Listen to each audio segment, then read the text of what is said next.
Whoa, whoa, whoa, don't switch over. You haven't accidentally tuned into GCN. I know I spend most of my life poncing around in lycra over there, but deep down, I'm a mountain biker as well. So today I've got a guest pass to come onto GMBN to talk concussion and mountain bikes.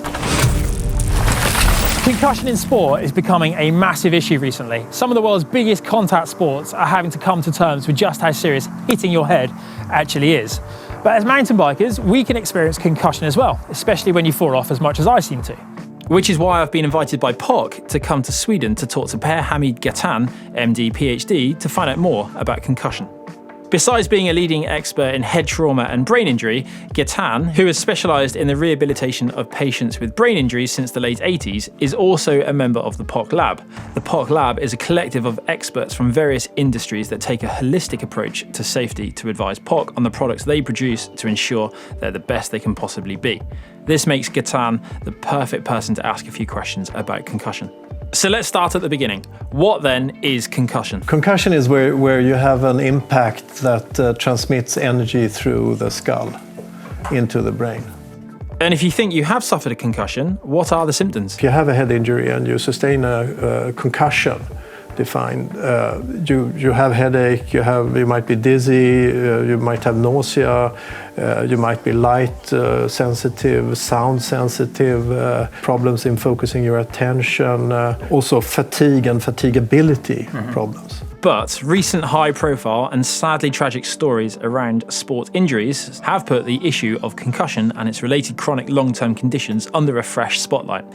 And it isn't as simple or as trivial as we all thought. Up till now, we have had the view that 85% recover within 3 months, and then 15% have developed chronic symptoms. But the challenge today is that actually when we look into statistics and actually the investigation of patients after concussions indicates that there are more people having chronic symptoms than we thought earlier. So we need to reevaluate concussions, that they might be more severe. Because I meet a lot of colleagues now that are working with sports and the challenge of concussions. And in some sports, the person who has sustained a concussion, he wants to go or she wants to go back straight to the race.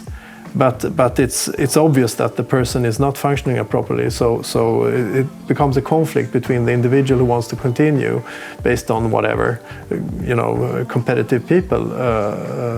In American football, they have been neglecting the problem for years, right? And hockey, this has been underestimated, but there are more sports like handball, also motocross, motor scooters, etc. That there is a problem in sports. Yeah. So I think that today's thought leaders, when it comes to handling it, is in sports, and we need to provide them with better tools to monitor concussions, and through that also develop better assessment methods than we have. If you suffer from a concussion, how long can it last for? Because most people think that if you have an impact, pang, and it's over. Yeah. But that's not reality. The impact, the energy transmitted through the brain triggers a lot of mechanisms that can continue for days, weeks, months, without having, without any sharing of the tissue, with the consequences of having hemorrhages or bleedings or anything like that. Most mild concussions will resolve in a couple of weeks to a few months, but more severe concussions can lead to longer-term chronic issues. If you've had a concussion and you're suffering from any of the symptoms, that can affect balance, reaction times, and other cognitive abilities. It's best to stop riding and go and get properly checked out. And if you are concussed, make sure you give yourself plenty of time to properly recover. People are not really aware of how to handle themselves, and also the relationship between the symptoms that they have and what they're doing. So people return too early back to work or to studies, and they push themselves. Yeah. And then they develop some sort of fatigue syndrome, which might be like a fatigue depression actually, where the symptoms increase.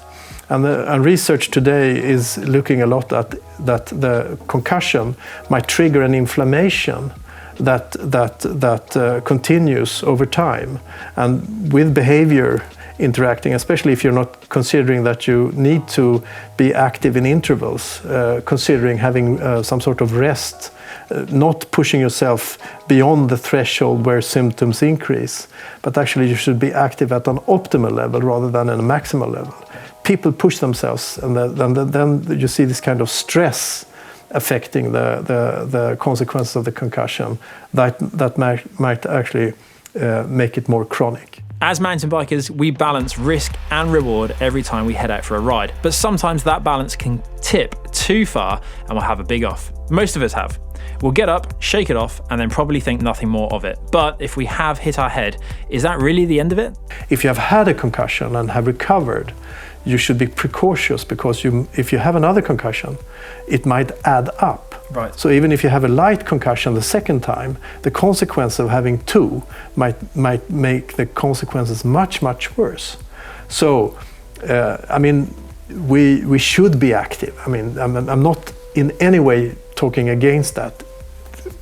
At the opposite, but we need to be aware and use protective equipment to minimize the risk. I think that's the most important, and through design, making it attractive in using protective measures, making it look cool so people actually want to wear it. Yeah. I mean, I managed to, together with a colleague, influence the politician, a minister in Sweden, to actually legislate for bicycle helmets for kids. Because I've seen the consequences. The price is too high for people. And so, 20, 30 years ago, the argument would be that, it affects my hair,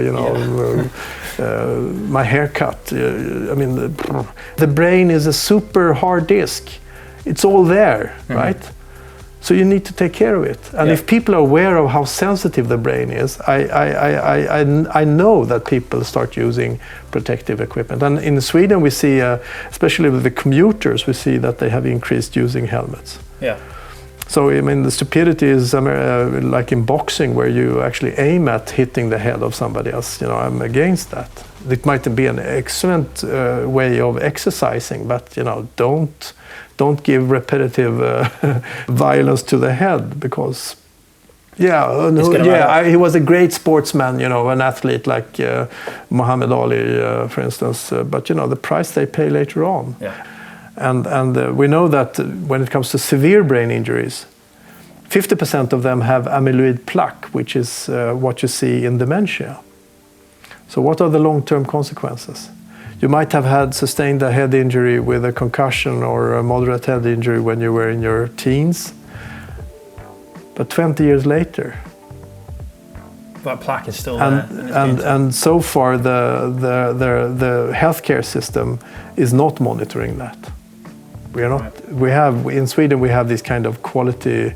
We collect data and we follow people.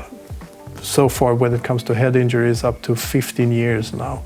And we see that people improve, which is important. But I have been working 30 years, and I see that people are actually deteriorating in something called cognitive decline. So you might actually, having head injuries, you might decrease your buffer capacity of your brain in having a lifelong, if you develop dementia in the age of 70, like some of the Swedish boxers, was that because they were boxing when they were in their 20s? It's hard to tell. Yeah. But why take the risk? Of course, mountain biking isn't boxing. No one is repeatedly punching our heads each and every time we go out for a ride. But crashes can and do happen. And research shows that wearing a helmet reduces the risks of serious head injury by nearly 70%. It's no surprise then that the expert advice is that wearing a helmet is an important way to prevent a concussion. But just as important is knowing and riding within our abilities, the terrain, and being free of distractions. At the end of the day, it's simply a case of minimising risk for maximum fun, which is, after all, a big part of why we ride. I found it absolutely fascinating spending the day with the experts from POC, learning so much about an injury that I had years ago. If you've got a concussion story you want to share with us, drop it in the comments below. I'm off to find my lycra.